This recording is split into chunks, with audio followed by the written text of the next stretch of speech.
Juste quelques mots avant de commencer pour vous rappeler deux petites choses. Que sur la page Facebook de StoryCode, vous retrouverez un lien qui pointe directement vers la page KissKissBankBank de StoryCode. Vous le savez, on fait une levée de fonds. Pourquoi une levée de fonds? Parce qu'on est tous bénévoles et qu'on essaye en fait d'organiser cet événement-là au minimum de frais et en même temps avec l'engagement de tout le monde et de susciter l'intérêt de tout le monde et que finalement vous fassiez tous aussi partie de cette aventure StoryCode. Donc si vous ou des amis ou des gens qui sont intéressés se sentent de contribuer, voilà, il y a un certain nombre de rewards donc pour chaque montant. Et notamment on a mis en place un reward pour le segment des 35 € qui consiste en fait à un workshop qui aura lieu le 8 novembre. Avec ce temps-là, on pourrait dire novembre. Non, c'est le 8 juin. Donc, pas cette semaine, la semaine prochaine. Donc, ça sera ici, samedi. Et donc, on sera, si je ne me trompe pas, 5 à faire des workshops sur la vidéo, la photo, l'économie do-it-yourself pour les projets créatifs, les 10 points clés du transmédia. Bref, voilà, si vous voulez vous engager un peu plus en avant dans tout ce qui est immersif, interactif, transmédia, économique, do-it-yourself, voilà, je vous engage à nous soutenir et à vous soutenir aussi parce que voilà, vous profitez aussi de la conférence. Donc voilà. Et puis la prochaine conférence, la prochaine session StoryCode aura lieu si je ne me trompe pas, le 27 juin. Voilà, on vous communiquera aussi le programme sur Facebook, bien évidemment. Ce soir, on reçoit notamment Jeff Balek, qui va commencer avec son projet Yemington, qui va nous expliquer tout ça. Et puis après, on aura peut-être un petit direct depuis Austin, Texas, avec notamment Olivier Lambert qui travaille sur son projet Bonnie and Clyde et je vais écorcher le nom, Fibre Tigre, c'est super compliqué à dire. Fibre Tigre, et on a aussi un autre projet qui doit être pitché entre ces deux participants. Donc voilà, en tout cas je vous remercie encore de votre présence ici, et puis je vais laisser la parole à Jeff pour qu'il vous explique en 45 minutes quel est l'état de son projet. Voilà. Merci beaucoup. Alors tout d'abord un grand merci à StoryCode de m'avoir invité à cette conférence. Merci à vous tous d'avoir affronté les éléments pour venir à Yemington. Je vais vous parler de ce projet. Ce projet, c'est, je ne sais pas si vous en avez déjà entendu parler, mais Yemington, j'imagine que j'utilise les petites flèches. Ouais. Ok. Ok, je te remercie. Yemington, c'est une ville virtuelle. Alors, présentation. On va parler d'Yemington pendant 15 minutes. Vous allez pouvoir poser des questions pendant 5 à 10 minutes. Ensuite, on va parler des objectifs actuels de Yemington. Et puis, encore une fois, vos questions. Si je déborde, n'hésitez pas à m'interrompre, parce que j'ai tendance à être un peu prolixe. Vous avez un petit QR code en haut, si vous voulez le flasher, c'est pour vous inscrire à la newsletter de Yemington, ce qui vous tiendra informé des prochaines évolutions en temps réel. Donc Yemington, c'est une ville imaginaire transmédia qui a été fondée il y a bientôt 2 ans. C'est un univers narratif et c'est un univers collaboratif. C'est un univers narratif parce qu'il y a souvent 2 axes. On peut partir pour faire des univers transmédia d'environnement gaming. Moi, étant plutôt auteur à la base, je suis plutôt parti sur un environnement narratif. Donc on y raconte des histoires. Et on y raconte des histoires souvent à plusieurs puisque ça devient un univers collaboratif. Un peu de géographie, Yemington, c'est ça, c'est une espèce de patate. Une île segmentée en 3 districts. Le district nord, Yemington à proprement parler, qui est le district historique de Yemington, qui est le côté, que je préfère, qui est le côté assez populaire, assez interlope. Dolltown, c'est plutôt l'environnement des affaires et des jolies maisons. Et Beach Bay, c'est le middle class. Et au sud de Beach Bay, on va retrouver toutes les jolies maisons de bord de mer. À noter qu'il y a plusieurs îles autour, 3 îles en particulier. Ces îles sont nées d'une collaboration qu'on a fait sur une tweet fiction qui s'appelait All Sinners, qui correspondait à une période 2012 de Humington. Et c'est en collaboration avec les tweet acteurs, on va y revenir tout à l'heure, que sont nées ces îles pour leurs besoins narratifs. Donc la ville évolue en fonction de la narration et des bouquins que j'écris, mais aussi des actions des tweet acteurs. Et ça, c'est assez sympa. Un peu d'histoire. Donc Humington a été découverte au XVe siècle par Louis Leblanc Humington suite au naufrage de son navire l'Espérance. C'était un pirate, mais ça, l'histoire n'est pas encore racontée, ça ne devrait pas tarder. Ensuite, dans cette ville de Humington, il y a eu des tas d'histoires. Il y en a qui sont écrites, il y en a qui ne sont pas encore écrites, mais elles sont programmées en gros sur 10 ans. Il y aura des histoires de pirates, il y a des histoires de western, il y a des inventeurs steampunk qui existent, des flics qui existent, des super-héros qui existent déjà. Et c'est au travers de ces histoires que va se construire l'histoire de Humington. Donc c'est au travers des personnages et des habitants d'Humington que cela se construit. Historiquement, pas dans l'ordre d'écriture, mais dans l'ordre historique de Humington, il y a un premier bouquin qui a été écrit, qui s'appelle Les Enquêtes de Cam Striker, qui est la période steampunk de Humington, qui se déroule en 1890. Cam Striker, c'est lui. Ça a donné lieu à un livre illustré, un e-book illustré, façon 19e. J'ai voulu vraiment des illustrations à la Hetzel. Et c'est une narration qui est plutôt destinée aux ados, pré-ados, mais que les adultes aiment bien en général aussi. Il y a une expérience qui a été tentée, c'était lors des tweets fiction de Twitter, qui avait organisé Twitter. C'est Humington 2000, l'époque urban de Humington, qui se passe en 2012. J'avais à ce moment-là, je me dis tiens, comment on pourrait s'amuser à raconter ensemble des histoires sur Humington. Et j'ai voulu profiter de l'événement, de la tweet fiction organisée par Twitter. Alors c'était assez amusant, donc en termes de structure narrative, c'était pas évident, parce qu'il fallait que mon héros puisse se développer dans sa tweet fiction, qu'il n'y ait pas trop d'interaction entre les différents acteurs qui allaient jouer dessus. Donc en fait, il fallait leur donner de la matière à faire une sorte de jeu de rôle narratif, parce qu'on s'oriente de plus en plus vers le jeu de rôle narratif sur certains axes.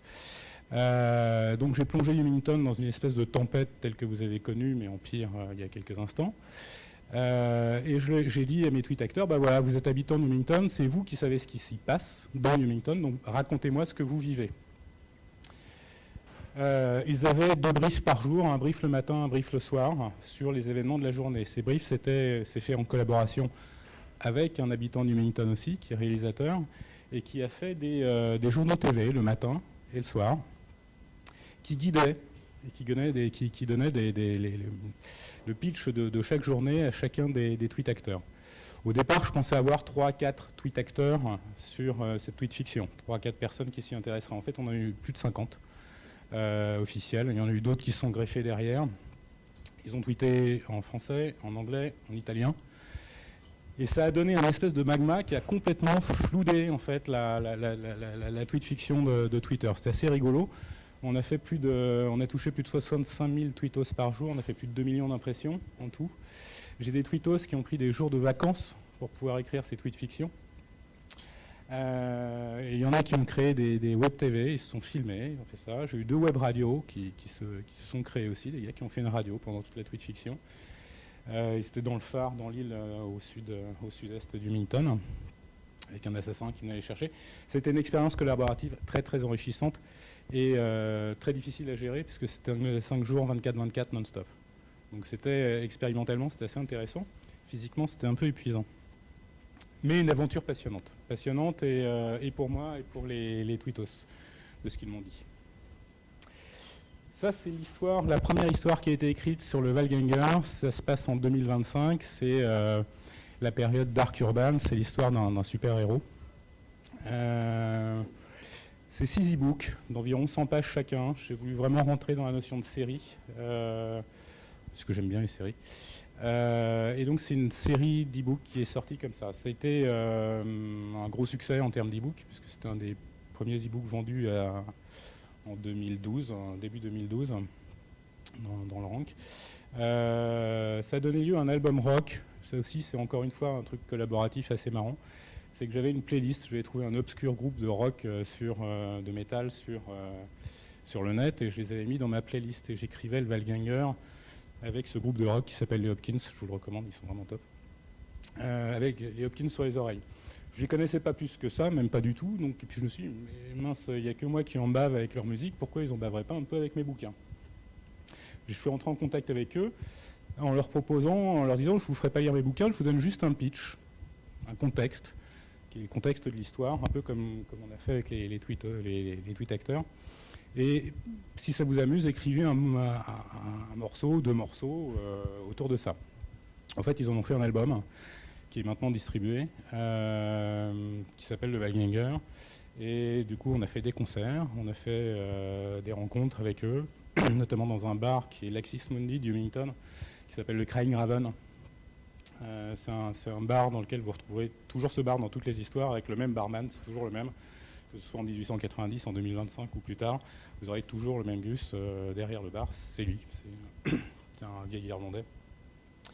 Et donc ce bar-là ouvre de temps en temps ses portes dans Paris, des failles d'espace-temps, et on se rencontre tous, un peu comme on se retrouve ici aujourd'hui, on se retrouve dans le Crying Raven, et on rencontre les roqueux, on retrouve les lecteurs, les tweet acteurs, et c'est des moments super sympas à partager. Toc, je vais trop vite. Non. Alors, en fait, Humington, c'est, comme vous le comprenez, c'est bien plus que des histoires, c'est tout un écosystème narratif qui s'est enrichi au fur et à mesure. Le principe, c'est quoi? C'est que on va avoir une histoire, le Valganger par exemple, qui vont donner lieu à différentes époques. Le Valganger, c'est 2025.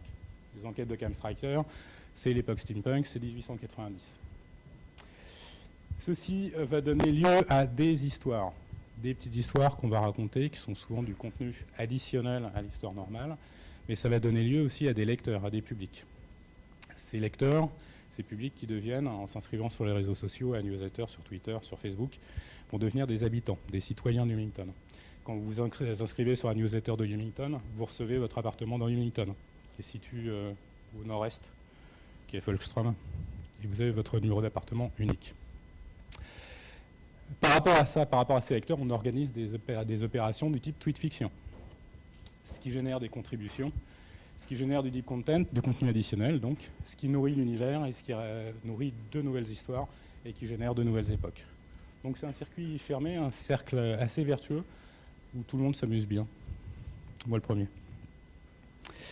Alors, quelques exemples. Par exemple, Humington a son magazine, aujourd'hui qui fait plus de 50 000 vues, on est maintenant plus proche du 60-70 000 pages vues par mois, sur Humington Magazine. Alors 60-70 000 pages vues par mois, c'est pas énorme par rapport à un M6 ou un TF1, c'est même rien.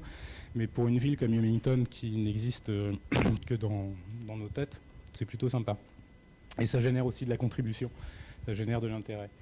Là aussi, l'expérience Humington Store est assez amusante parce qu'elle est née d'un habitant de Humington. Pour la petite histoire, un jour, je me balade sur Twitter et je vois des photos remontées, un gars qui avait décoré son armoire avec un gros logo Humington. Ensuite, je vois un t-shirt Humington. Puis ensuite, je vois sur sa voiture Humington. Et je lui dis, bah, tiens, ce serait marrant de faire quelque chose ensemble. Et on a fait quelque chose ensemble. Donc là, c'est du partenariat économique. Et on a développé la boutique du Humington Store. On retrouve des choses, donc c'est en train de se créer. C'est très artisanal, mais ça se développe et c'est assez amusant. Les Humington Stories, c'est un site sur lequel on retrouve les histoires des tweet acteurs et des habitants d'Humington qui génèrent des histoires. J'ai vu qu'il y en avait encore un qui avait écrit une histoire sur Humington hier. Des personnes qui rédigent sur Twitter des histoires, c'est 10 tweets, ils racontent leur histoire et on les relaye sur ce site-là. Devenir citoyen, c'est ce que je vous disais tout à l'heure. C'est qu'en vous inscrivant sur un newsletter, par exemple, vous recevez votre appartement dans Humington. appartement qui prend de la valeur en fonction du nombre d'inscrits sur les réseaux sociaux. À l'origine, il valait 10 000, 37 mètres carrés, 50 ans. À l'origine, l'appartement valait 10 000 $. Aujourd'hui, si on en suit la cotation établie régulièrement, ils sont à plus de 35 000 $, donc ça reste une bonne affaire quand même. Voilà, et puis il y a des musées aussi, comme dans toute ville. Il y a un musée steampunk sur Facebook, il y a un musée cyberpunk sur Facebook aussi, parce qu'on aime bien le cyberpunk aussi. On a un côté un peu punk. Voilà, donc Humington, c'est aussi une page sur Facebook, il y a une newsletter, il y a évidemment un compte Twitter. Et globalement, ça donne je ne l'ai pas fait évoluer encore, mais globalement, ça donne un schéma comme ça. C'est-à-dire qu'on part vraiment des romans, des vidéos, de la musique, du social gaming en termes de contenu, ce qui donne naissance à des bouquins et des époques, ce qui génère le Storyverse en lui-même. Il y a un wiki qui a été créé, il y a toute une notion de newsletter qui est créée, les Facebook, les sites Facebook, les autres sites comme Occam Striker, All Signers, Le Valganger, Humington Magazine. Il y a les comptes Twitter, il y a Humington et il y a le Craig Ravens qui est un compte off pour les tweets fiction, pour les tweets acteurs. C'est là où on se retrouve quand on veut échanger en dehors du compte officiel. On fait un peu de jeu social aussi, donc au travers de la finance de Humington qui est en train de se développer, les histoires donc les Humington Stories, les tweets fiction qui sont en train de se développer aussi. Et puis on fait pas mal d'IRL aussi, au travers de concerts, au travers de rencontres IRL. Les forces du projet, parce qu'ils en ont quelques-unes, c'est que c'est un environnement narratif pérenne. C'est-à-dire que ce n'est pas une histoire one-shot. C'est pas une histoire qu'on va raconter, qui va durer une semaine, 15 jours, un mois, 3 mois, et qu'après, une fois fermée la dernière page virtuelle ou pas de l'histoire, on l'oublie. Non, c'est quelque chose qui s'inscrit dans le temps. Comme je vous le disais tout à l'heure, j'ai programmé si je vis jusque-là, pendant 10 ans pour l'instant. Et j'ai d'autres histoires après, mais après, ça porterait malheur d'aller plus loin. On a une communauté très active aussi, qui est très impliquée. On a des entrées multiples, des rabbit holes un peu partout, qui permettent effectivement de rapporter et de nourrir et de créer et de générer des nouveaux habitants d'Humington. Et puis on a des partenariats qui se déploient avec des acteurs majeurs, des accords qui sont en train de se nouer avec des acteurs majeurs, notamment Fact Production. Et puis une reconnaissance croissante. Humington est lauréat du Pôle Média Grand Paris. On a été sélectionné pour pitcher au Cross Video Days, et puis bon, la presse en parle, se fait écho d'Humington assez régulièrement. Est-ce que j'ai tenu les temps? 14 minutes 36, 38. Hey.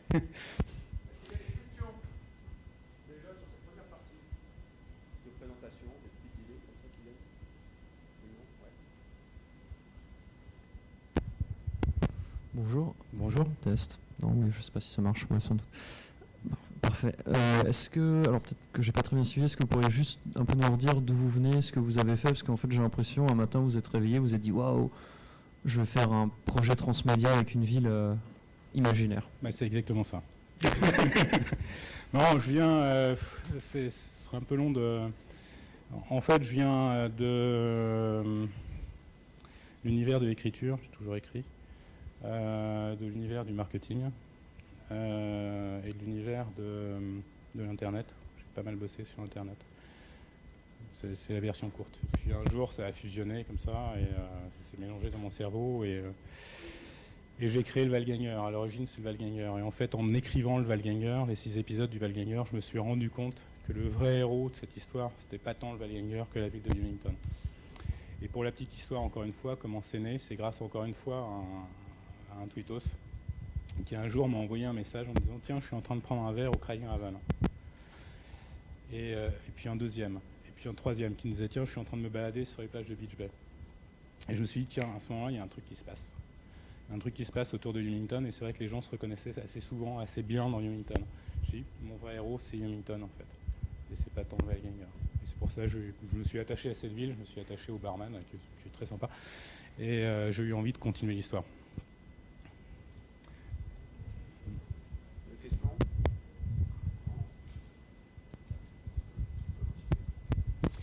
Alors, les objectifs actuels.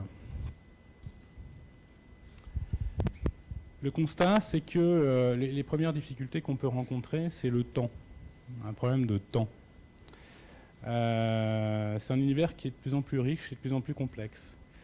Donc le problème, c'est qu'on a une multiplication des supports, des actions engagées, on a une multiplication des infos, et ça, c'est effectivement une inflation de temps passé à travailler sur ce projet-là. Et aujourd'hui, je suis un peu tout seul, même si on noue de plus en plus de partenariats, mais je suis quand même un peu tout seul à gérer. Donc il y a un facteur temps qui est difficile à gérer, et c'est vrai que plus ça va, plus j'avance, en rédigeant les histoires, plus ça se déploie et plus ça demande du temps. Et puis on a à peu près qu'une seule journée par jour, donc c'est un peu compliqué. Donc l'idée, c'est de trouver des ressources nécessaires à l'entretien de l'univers et puis de développer des outils communautaires ouverts. Deuxième difficulté, c'est la techno. Comme vous avez pu le voir, ou comme vous le verrez, pour l'instant, c'est des outils très simples qu'on utilise. Alors, ça a une grande vertu, c'est que ces outils simples, ça vous oblige à oublier tout ce qui est maquillage et vous concentrer vraiment sur le contenu et sur l'histoire. Globalement, on utilise du WordPress, on utilise ce type d'outils-là, on utilise du MailChimp, donc c'est des outils très simples et très basiques. Encore une fois, la vertu, c'est on oublie le maquillage, on oublie les effets spéciaux, et on se concentre sur le contenu. Le problème, c'est qu'à un certain moment, comme vous avez pu le voir, c'est assez marrant parce que ça se développe de manière vraiment organique, comme une vraie ville.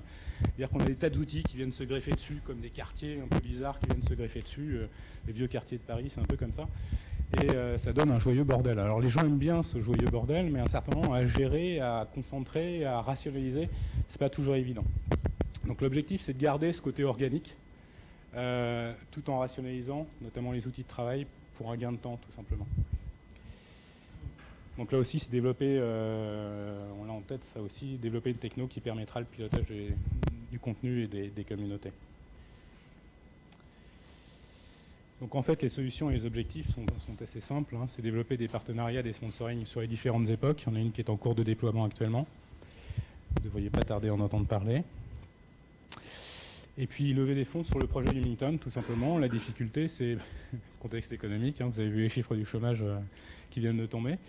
Et c'est un modèle économique qui intéresse, qui éveille, qui suscite l'intérêt, mais qui n'a que très peu de référents. Donc c'est difficile à vendre quelque part, parce qu'en fait, on dit, oui, mais qu'est-ce qui existe derrière ? Qu'est-ce qui a déjà existé ? Qu'est-ce qui s'est déjà développé ? N'ayant que peu de référents pour développer des modèles économiques de ce type-là, c'est pas toujours évident à vendre. En plus, je suis un très mauvais commercial. Donc, voilà, globalement, là, j'ai fait très fort, puisque 5 minutes. Donc, si vous avez des questions à ce propos. Oui. Vos références, justement, c'est est-ce que vous pouvez les citer J'hésite toujours à les dire, parce que ça paraît vachement prétentieux, mais moi, j'ai un univers que j'adore, qui est celui de Marvel.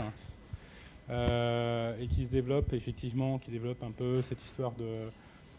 On a pas mal de choses qui sont assez communes dans l'esprit urbain, dans cette approche-là, dans les proches un peu sédimentaires aussi, dans ses débuts, ce genre de choses. Et pour moi, c'est un peu un référent, c'est un peu un modèle sur lequel je me calque. Du coup, c'est un modèle d'histoire, mais peut-être plus au niveau modèle... C'est modèle économique. Je suis plus basé sur le modèle économique que sur le modèle d'histoire par rapport à Marvel. D'accord, parce que de la même manière, il y a plusieurs modèles, donc comment vous fonctionnez de manière informatique, comme un peu un monde parallèle. Et donc là, du coup, c'est quel... Modèle technique, je ne sais pas. Vous ne savez pas. Je ne sais pas. C'est le mécano du coin, peut-être, en termes de modèle technique. Même si je sais très bien où je veux aller en termes de modèle technique. Modèle économique, c'est assez proche de tous ces univers du licensing, tout simplement, de la franchise, ce genre de choses. Encore une fois, on rejoint les logiques du transmédia avec les logiques de franchise. Modèle d'histoire, je n'en ai pas spécialement. Et du coup, vous travaillez avec un développeur, j'imagine, parce qu'il faut... Non. Vous êtes un peu écrivain. J'aimerais. D'accord, mais comment est-ce que vous faites parce que justement, il y a une gestion de données qui est énorme, vous avez évoqué ce problème-là. Comment est-ce qu'il faut être un peu connaître un peu le code quand même pour Je créer ça, non? connais un peu, mais c'est là que ça atteint ses limites. C'est-à-dire qu'à un moment donné, c'est là où on bute sur les limites. Effectivement, jusqu'à présent ça va, mais aujourd'hui il y a une telle inflation effectivement des contenus et des internautes et des tweetos et des newsletters, etc. Et à un certain moment, on est vraiment limité. J'aurais vraiment besoin d'un outil technique qui me permette de développer ça.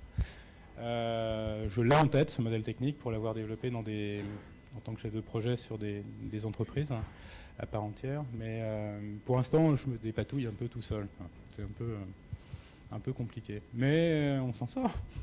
C'est Humington. J'aurais deux questions.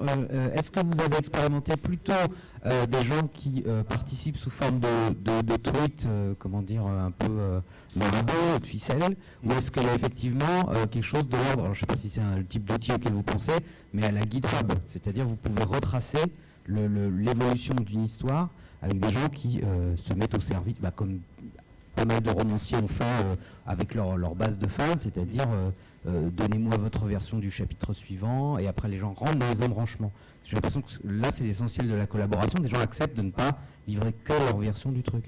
Et alors, une deuxième question, est-ce qu'il y a eu des précédents dans le monde des fan fiction, c'est-à-dire des communautés de fans, pour justement, ça rejoint l'économie, faire pression sur, par exemple, les producteurs d'une série qui a été abandonnée pour imposer la production de quelque chose.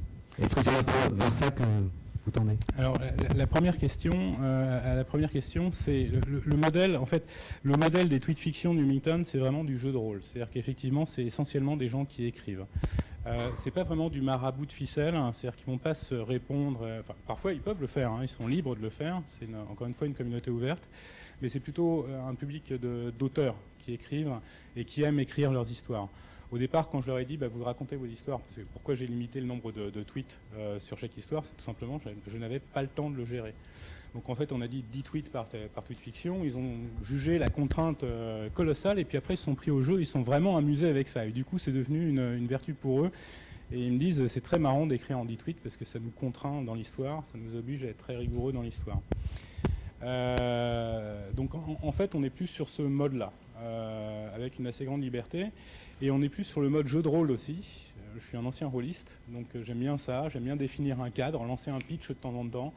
Et les gens vont répondre à ce pitch-là, ou pas, ou ils sont plaisir. L'idée, c'est de se faire plaisir dans cette chose-là. Alors parfois, ça donne des dérives assez bizarres. Dans la tweet fiction sur All Sinners, j'ai eu 2 ponts détruits avec des crashs d'avions. J'ai eu des assassins un peu partout dans la ville, j'ai eu des explosions, bref, Humington était quasi rasé si on en croyait les tweetos. Et c'est pour ça qu'il y a vraiment une distinction entre ce que j'appelle les core stories, c'est-à-dire les histoires principales, et puis à côté de ça, on a les histoires où les gens se font plaisir. Ça n'a pas pour vocation de créer l'histoire de Humington, parce que j'ai la conviction que c'est le boulot de l'auteur que de créer une histoire et son histoire, c'est pas de la faire écrire par les autres. Sinon, il ne fait pas son boulot. Mais en revanche, c'est donner un terrain de jeu. Un grand terrain de jeu sur lequel les gens peuvent s'amuser. C'est ça que je trouve très amusant. C'est le jeu de rôle. Les règles de Donjons et Dragons, elles étaient très claires. Vous avez l'impression d'être plus un community manager ou un vrai maître du jeu, comme on a tous connu avant? Plus ça va, plus je tends vers le maître de jeu. Le maître de jeu. Community manager aussi, par essence, parce qu'on est obligé de gérer la communauté, mais ce qu'attendent les habitants d'Humington, c'est vraiment un maître de jeu. Ils attendent du scénario, et quand je lance pas une tweet fiction depuis un bon petit bout de temps, je me fais sévèrement rappeler à l'ordre en disant qu'est-ce qu'on fait maintenant, on a des choses à raconter, lance-nous un truc comme ça. Donc c'est assez marrant. Donc en fait, en tant que maître de jeu, je suis obligé d'organiser des histoires de temps en temps. Est-ce qu'on jette des devins par Twitter? Pardon? On jette des devins par Twitter? Pas encore. Pas encore. Mais encore une fois, c'est une limite technique. Mais c'est dans les pipes.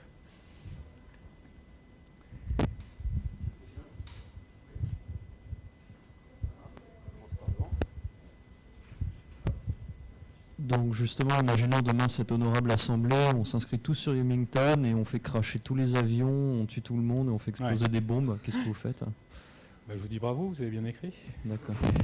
Non, c'est pas grave. Encore une fois, il y a une distinction, et je pense que les lecteurs le font de manière très facile. C'est très aisé pour eux de faire vraiment la distinction entre ce que j'appelle les core stories, les histoires principales, et les histoires annexes. C'est un peu comme si on avait une histoire principale et qu'autour, il y avait des livrets de jeux qui étaient faits autour. Les gens font ce qu'ils veulent. Et c'est vraiment l'esprit que je veux garder. C'est-à-dire qu'en fait, il n'y a pas d'impact réel. Et d'ailleurs, dans les briefs, aujourd'hui, on est assez clair là-dessus. Dans les briefs des tweets fiction, on est assez clair là-dessus. Mais il n'y a pas de confusion possible. Au moins, j'essaie de faire en sorte qu'il n'y ait pas de confusion possible. Bonjour. Bonjour. Moi, je voulais que... Est-ce que vous pouvez nous parler un peu plus des difficultés d'écriture d'un univers étendu? Vous l'avez évoqué tout à l'heure.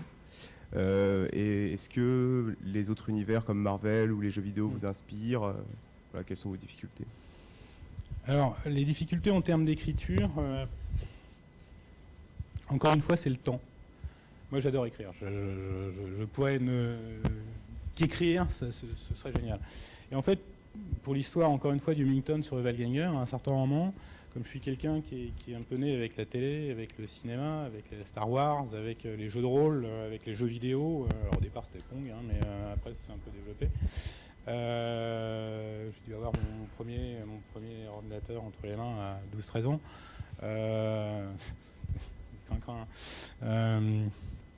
Donc en fait, quand j'ai écrit cette histoire-là, je me suis senti vite limité en fait, au travers de l'histoire en elle-même, parce que je me disais ouais mais tiens il faudrait que je raconte ça aussi. Ah puis tiens il faudrait que je raconte ça aussi. Ah puis tiens il y a un personnage là, qui est marrant. Il y a par exemple un personnage, une famille récurrente dans Humington qui s'appelle les Strikers. Striker, Occam Striker, c'est le père de la lignée.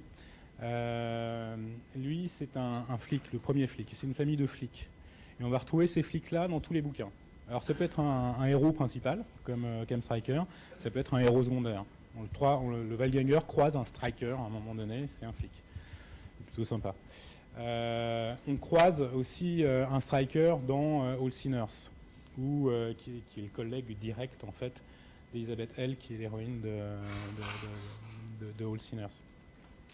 Et puis on va le retrouver un peu plus haut, on va retrouver des héros. Donc en fait, c'est plus, quand on a esprit d'escalier comme ça, c'est assez facile d'écrire. Le tout, à un certain moment, c'est de se limiter dans le contenu, parce que ça n'a pas de fin en fait. Quand on écrit l'histoire d'une ville, quand on écrit l'histoire d'un héros, on peut se dire ok, il commence là, il meurt là, entre-temps il y a un climax, youpi. Mais quand on écrit l'histoire d'une ville, on le fait traverser un quartier, on se dit mais c'est quoi l'histoire du quartier? Donc on écrit l'histoire du quartier, mais on ne peut pas le mettre dans le bouquin. Mais en revanche, vous êtes obligé de l'écrire si vous voulez avoir un peu de profondeur sur votre histoire. De même que tout le background des personnages, vous devez l'écrire. Ce personnage du Crying Raven, le patron de bar du Crying Raven, lui aussi, j'ai écrit son histoire. Je ne l'ai pas publié. Donc en fait, c'est une production de contenu énorme. Et après, il suffit de l'assembler. Le tout après, c'est de se dire quel est le meilleur vecteur pour transmettre cette histoire-là. Et là, on est confronté à des moyens techniques. Parce que autant écrire, c'est facile. On va écrire l'histoire. Facile. On prend un Celtics, on écrit son machin, c'est facile. En revanche, on commence à se poser des questions en se disant tiens, ouais, mais cette histoire-là, pour la délivrer au public, le mieux, ce ne serait pas les mots, ce ne serait pas l'écriture, ce serait de la vidéo. Ouais, mais je ne suis pas vidéaste, je n'ai pas de caméra. Allô Mathias. Et c'est donc on travaille là-dessus. C'est comme le rock. À un certain moment, je voulais donner un climat à mon Valganger, à cette histoire-là. Un climat musical, parce que j'écrivais en musique. Alors qu'est-ce que je me suis dit? Je vais faire une playlist et je vais diffuser là-dessus? Non. J'ai envie de créer un climat spécifique. Et ça a donné effectivement l'album du Valganger. Et c'est marrant parce qu'ils n'avaient que les pitchs de départ du Valganger, et quand ils ont créé le 6e titre, ils ont écrit en musique ce que j'avais écrit dans le bouquin sans qu'ils le lisent.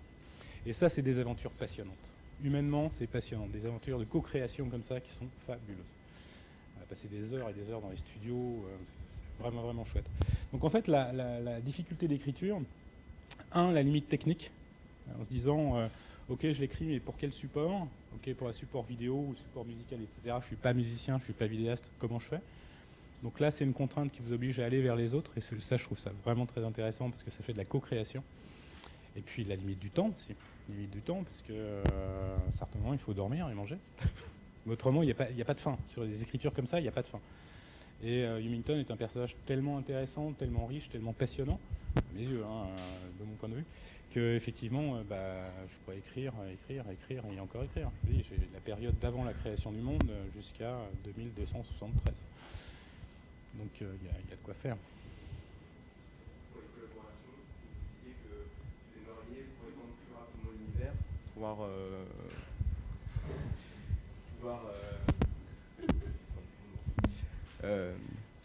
oui, pour pouvoir étendre plus rapidement l'univers, pouvoir plus collaborer. Et du coup, c'est là où il y a une difficulté de pouvoir gérer tout l'univers soi-même.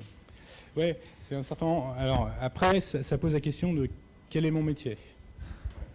Moi, mon métier de cœur, c'est l'écriture. Le plus passionnant dans cette affaire, c'est deux choses. C'est l'écriture, enfin, l'invention, l'écriture et les collaborations. C'est ça le plus passionnant. Après, ça demanderait tout un travail de gestion technique, gestion de communauté, ce genre de choses, qui en soi passionnantes quand vous développez des relations particulières avec des membres de la communauté, mais qui au quotidien vous bouffent un temps pas possible, et donc empiètent sur le temps d'écriture, empiètent sur le temps de création, de réflexion et ce genre de choses, et donc c'est parfois difficile à gérer. Donc il y a des calages à trouver, il y a des choses, c'est un peu un métier qu'on invente au fur et à mesure, c'est un métier passionnant, très excitant. Après, il faut trouver les équilibres, trouver les partenariats. Sur la musique, ils avaient entière confiance, quoi. C'était vas-y, joue. Mais c'est compliqué à gérer, effectivement. C'est compliqué à gérer pour régler les curseurs de que fait-on aujourd'hui. Aujourd'hui, j'ai consacré 2 heures à ma communauté, 3 heures à l'écriture, 4 heures à la planification, ce genre de choses. Donc c'est un certain nombre. Pas facile, hein. Je ne sais pas si j'ai répondu à votre question. Ouais. Ouais. Votre rémunération par rapport à ce projet-là, parce que du coup, ça laisse le temps. Non, pas de problème. Comment est-ce que vous vivez? Est-ce que ce projet... Je m'ennuie. Pour l'instant, mon principal producteur était Pôle emploi. Merci. Aujourd'hui, je suis en train de nouer des partenariats qui vont générer un peu de cash. L'idée maintenant, c'est effectivement ce que je vous expliquais tout à l'heure, à savoir grimper sur un modèle économique plus stable, parce qu'au-delà de ça, Humington, c'est un vrai modèle économique qui s'est développé au travers de ça. Donc c'est trouver aujourd'hui, créer une entreprise tout simplement, développer ça sous forme d'entreprise et développer vraiment cette activité sous forme de modèle économique. Ouais, j'ai été approché par des publicitaires. Après, faut le voir porter. Il faut le voir porter après, parce qu'il y a des choses qui sont pertinentes, des choses qui le sont moins. Il ne faut pas que la pub phagocyte l'univers, il ne faut pas que les membres de la communauté se sentent dépossédés de leur univers. Donc là, encore une fois, il y a des modèles à trouver. Je pense qu'avant d'intégrer la pub, à moins de créer des zones particulières pour ça, avant d'intégrer la pub, il y a d'autres modèles à développer, moins polluants pour le narratif. Vous pouvez en citer quelques-unes ou c'est quelque chose que vous n'avez pas encore assez En pub, hein. Oui, vous parlez d'autres systèmes économiques que la pub, et du coup, auxquels vous pensez Il y en a d'autres dont je ne peux pas vous parler pour l'instant, mais il y en a un qui est évident, par exemple la boutique. La boutique, ça reste très, très minoritaire pour l'instant, mais c'est appelé à se développer, on sème des graines en fait. Après, il y a des graines qui germent, qui poussent, d'autres qui ne poussent pas, d'autres qui poussent moyennement. Donc le tout, c'est de semer pas mal de graines et de voir celles qui poussent et de garder celles qui poussent le mieux.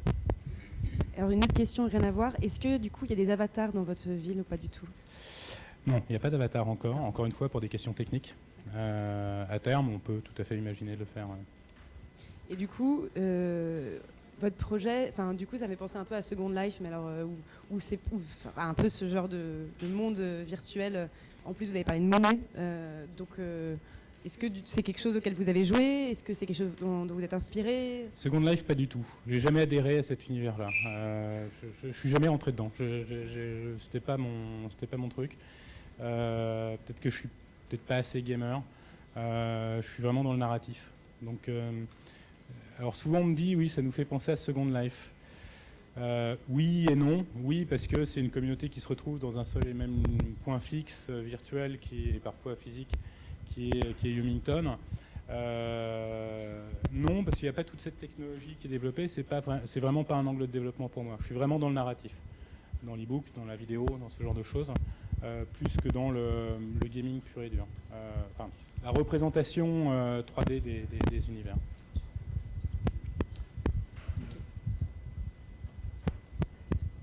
Une question? Bonjour. Bonjour.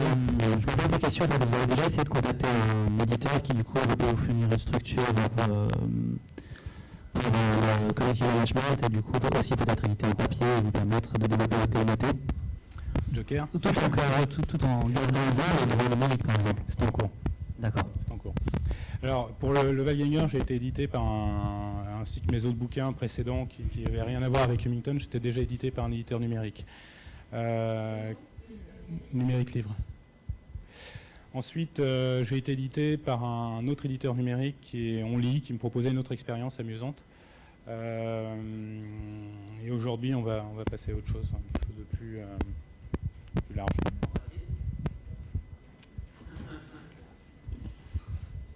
Il y a des chances, ouais. Il y a des chances. Alors, du coup, pas l'éditeur, mais au niveau de l'audiovisuel, pardon, de la série, où là on se projette beaucoup trop loin, mais parce que du coup ça ressemble à un format série quand même, parce que... Vous avez 18 jours d'avance. Ah. Ok. Non mais parce que du Voilà. coup, enfin les Non, genre bien les sûr. revenants, enfin Bien ce sûr. genre de choses. Encore une fois, pour moi, la notion de transmédia, c'est encapsuler dans le support le plus adapté le contenu pertinent. C'est-à-dire que si je juge que le support le plus adapté, c'est le bouquin papier ou numérique, je choisirais ce modèle-là. Si pour certaines autres narrations, on va devoir choisir la vidéo ou la musique ou la tweet fiction, je choisirais ce modèle-là.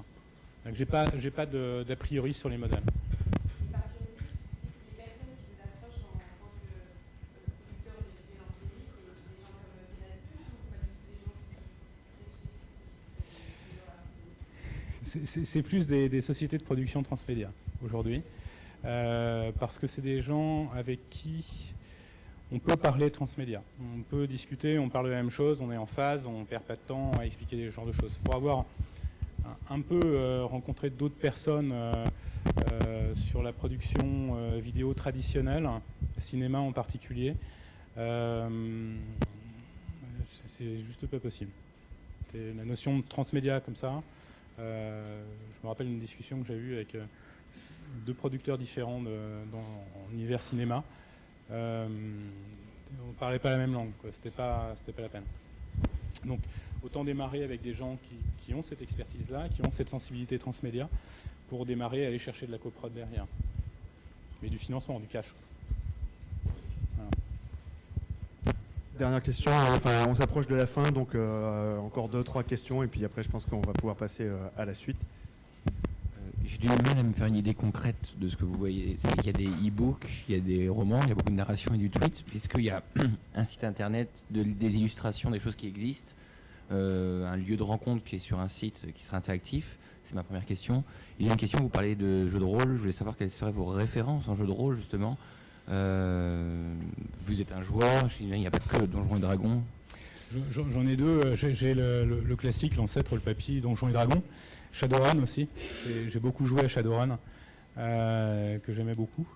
Ça, c'est pour cette question. Ensuite, effectivement, comme je vous le disais tout à l'heure, Hummington, c'est un univers très organique qui se sédimente, qui se construit un peu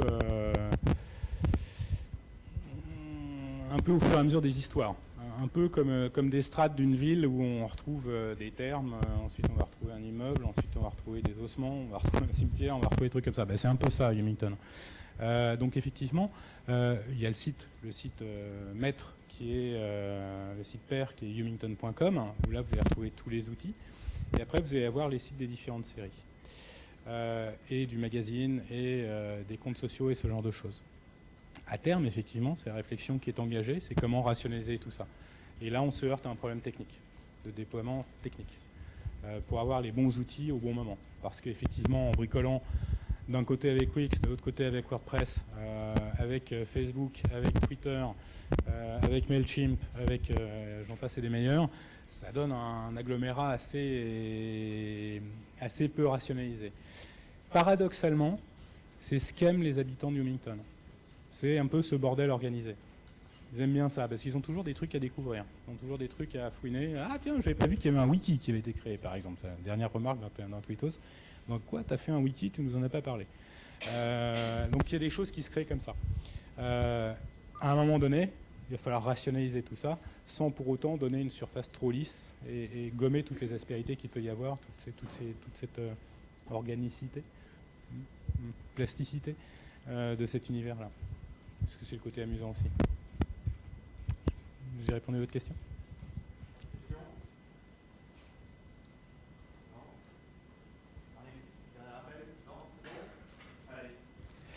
Écoutez, merci beaucoup.